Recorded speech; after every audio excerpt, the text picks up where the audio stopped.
Bonjour. Alors, en fait, hier nuit, j'étais avec ma petite soeur, on était couchés, et on causait, on a parlé longtemps jusqu'à 4h, 3h du matin. Et pendant qu'on parlait, elle me rappelait des choses que je faisais quand j'étais dans le monde et tout. Et je me suis souvenue d'une histoire. En fait, il y a des gens qui sont là, qui se basent beaucoup sur l'apparence. Quand tu vois un homme qui n'a pas, je sais pas, des bagues bizarres, des chaînes bizarres, ou qui n'a pas un aspect d'homme mystique, on se dit c'est un homme digne de confiance. Et moi, c'était en 2014. En 2014, je vais donner ma vie au Seigneur. Je donnais ma vie en 2013. Donc, dans le courant de l'année 2014, il y avait le copain de ma copine de ma cousine qui revenait de l'Europe. Et il avait demandé à ce qu'elle loue une chambre. Pour ceux qui connaissent Makori, vous voyez en face du collège Bérété, il y a un hôtel là. Donc j'étais avec ma cousine et ma petite soeur. Et ma cousine, elle est rentrée dans l'hôtel, fait la réservation pour son copain qui venait. Donc nous, on attendait devant la porte. Bon, pas forcément devant la porte, on s'était un peu éloigné avec ma petite soeur. Et un monsieur qui était assis, je ne sais pas si ça touche, si ça changeait, mais je sais que devant l'hôtel, il y avait un restaurant, une sorte de restaurant de bar. Donc, il y a un monsieur qui était assis là avec son ami. Et il a dit, il m'a appelé. Il a dit, mademoiselle, ma chérie, un truc comme ça. Et moi, je ne voulais pas partir. Je disais, ma petite, donc c'est toi qu'on appelle. Elle dit, non, c'est toi qu'on appelle. Et le monsieur faisait comme, non, non, non, non, c'est toi, j'appelle. J'ai dit, ma petite, mais pourquoi il m'appelle? Qu'est-ce qu'il veut me dire? Et il insistait tellement, je suis partie. Quand je suis partie, il m'a dit, voilà, je t'ai aperçu. Vous savez comment ça se passe? Il a dit, est-ce que je peux avoir ton numéro?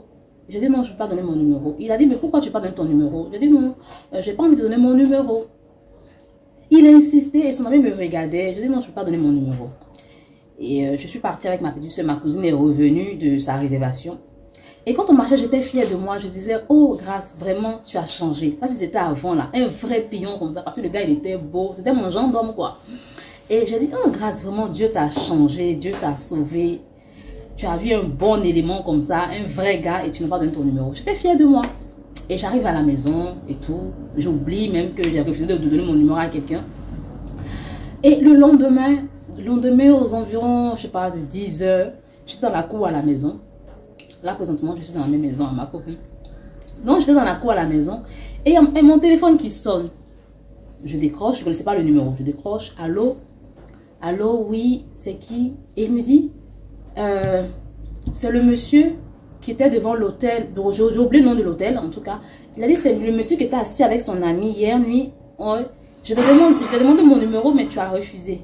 J'ai dit allô, c'est qui? Et il a répété, c'est moi qui t'ai demandé mon numéro. Ton numéro hier, tu étais avec une fille. Après il y a une autre fille qui t'a rejoint. Moi aussi j'étais avec mon ami, on était assis devant l'hôtel. Je t'ai demandé ton numéro, tu as refusé. Et j'ai dit, mais qui t'a donné mon numéro? Comment tu as eu mon numéro? J'ai dit, comment tu as eu mon numéro? Il dit, c'est pour te dire que j'ai ton numéro.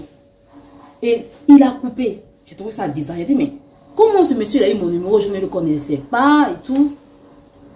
Je rappelle sur le champ. Le numéro ne passe pas. Je me dis, peut-être c'est un problème de réseau. Je rappelle. J'ai dit, pendant plusieurs semaines, je rappelais. Le numéro ne passait pas. Je prenais d'autres téléphones pour appeler. Le numéro ne passait pas. Et c'est pas pour dire qu'on me disait, votre correspondant, le numéro ne passait pas. J'ai pris plusieurs téléphones pour appeler ce monsieur et le numéro ne passait pas.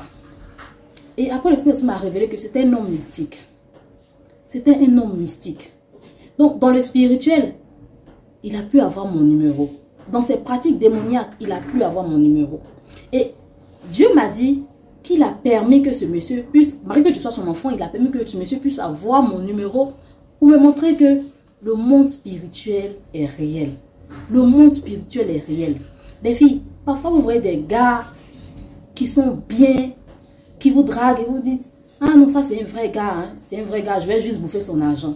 Les filles, il y a beaucoup d'hommes spirituels. Aujourd'hui, on parle de ces filles qui vont à Dubaï, qui se font, voilà, des bêtises, vous le savez.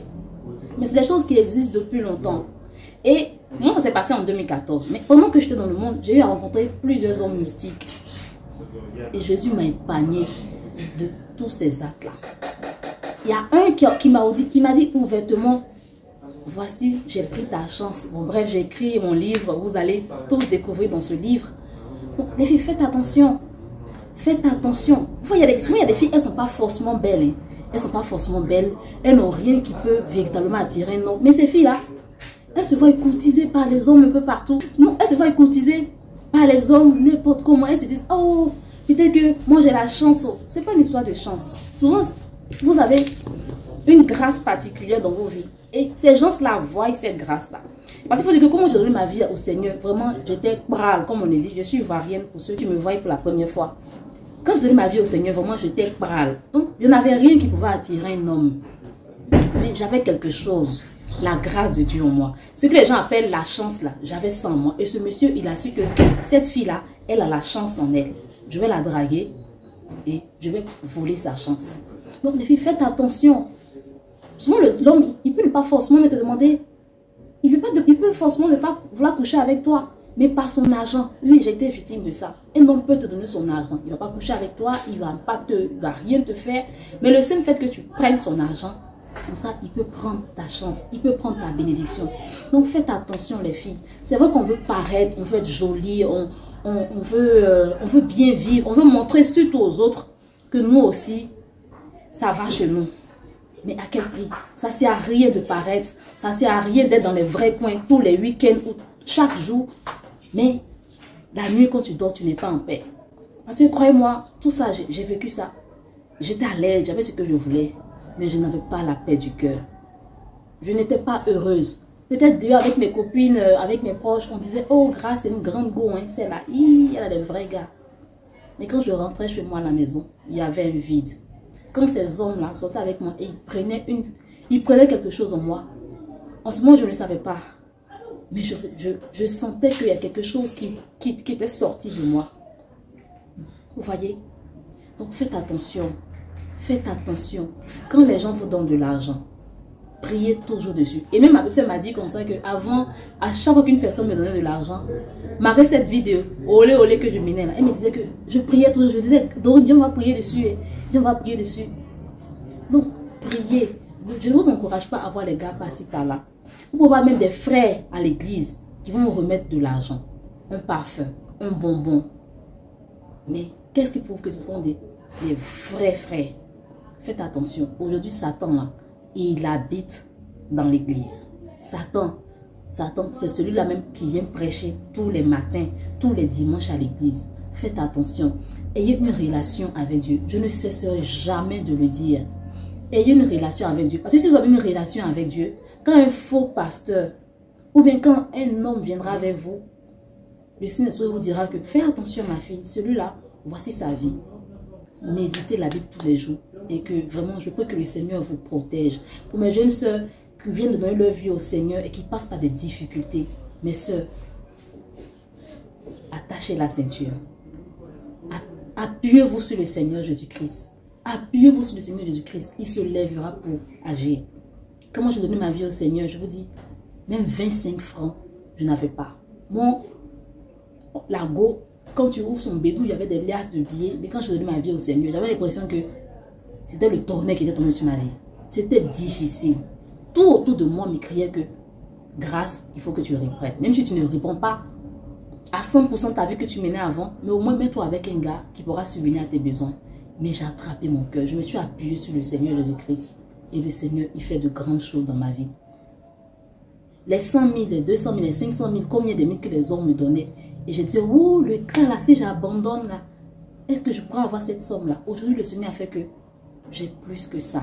Je ne dis pas ça, je ne dis pas ça à une soeur pour qu'elle s'attache à Jésus. De toute façon, Jésus, il voit dans nos cœurs. Si vous lui donnez votre vie parce que vous espérez qu'il vous donne beaucoup d'argent, vous n'aurez pas cet argent-là. Et même si vous avez cet argent-là, vous ne serez pas heureux de jouir de cet argent-là. Donc voilà, que le Seigneur vous bénisse. À très bientôt. Bisous.